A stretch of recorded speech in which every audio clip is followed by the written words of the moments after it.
To violate a student's religious conscience at school is absolutely unconscionable, and we cannot put up with that.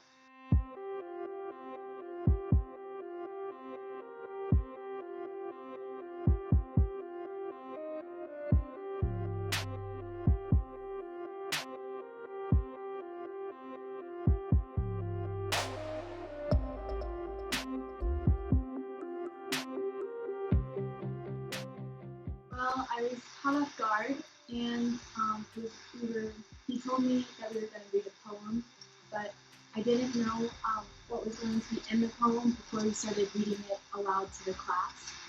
And when he started reading it aloud in front of the class, I was completely shocked and taken back by the content and the words that my teacher was saying. We were completely shocked by the material. When we read it, when she presented it to us, we were completely blown away, and we were thinking, is this really true that we're reading this and that this is being taught in the school? And of course, we obviously didn't have permission. There was no kind of permission slip sent home saying we're going to talk about controversial materials, and we just wish we would have known beforehand what was going to be presented to her before she got blindsided with all of this stuff that she frankly didn't know a lot of the words, what they meant.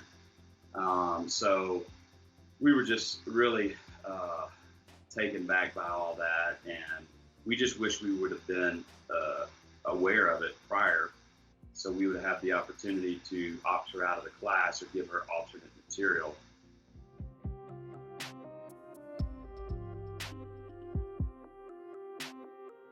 Well, the Cason family reached out to us because they were very concerned about this entire situation, and I think rightfully so. The Cason family works very diligently to inculcate their religious values to their children, and they expect that the school district will cooperate with them in doing so. And so for the school district to not even give any kind of forewarning over this graphic and controversial material is really slapping the face to these parents and the parents everywhere who experience the same thing around this country.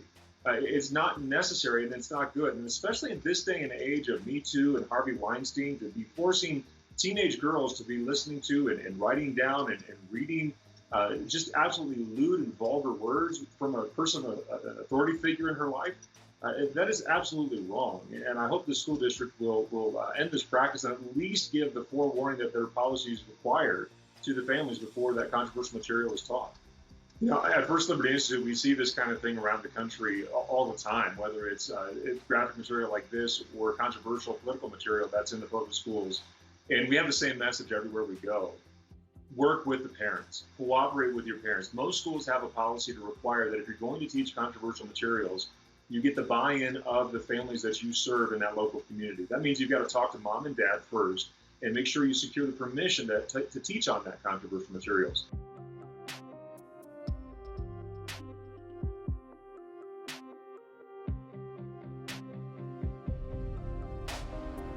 Sure, why not? I mean, it's good to have all students being aware or all parents being aware of what's being taught in public schools. Public schools exist to serve the local community, or at least that's what we've been told for most of our lives in this country. And if that is the case, then they ought to be serving the local community in every way they possibly can. I would encourage parents especially to be very involved, not only at your day-to-day school life, making sure your kids are dropped off and picked up on time, but making sure you're going to your school board meetings, knowing what's happening at the parent-teacher conferences or whatever like you have in your neighborhood there, to be deeply involved, to know what's going on in your school district, and to ensure that your school administration is serving you and not the other way around.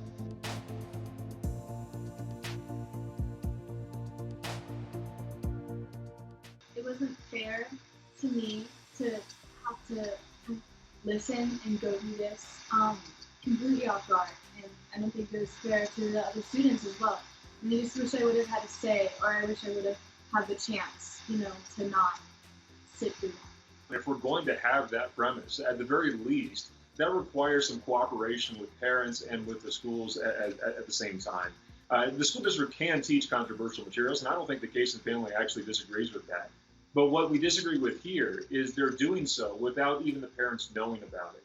To assign a song that normalizes sexting and ends with the language about "I have your clothes now, I've got control," That's not appropriate whatsoever. If they're going to teach on controversial materials for whatever pedagogical reason they may come up with later on, they at least need to give parents the opportunity to say, hold on a second, that doesn't square with our religious values. Let's have an alternative assignment available for our kids.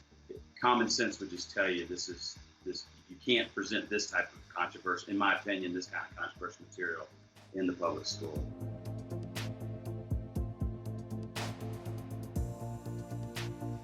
I'm very strong in my belief, and I know what I believe, and I know what's out there. My parents don't hide anything from me. But what I was just really upset about is my teacher, a leader figure that I had in my life for a long time, just saying this in front of the classroom.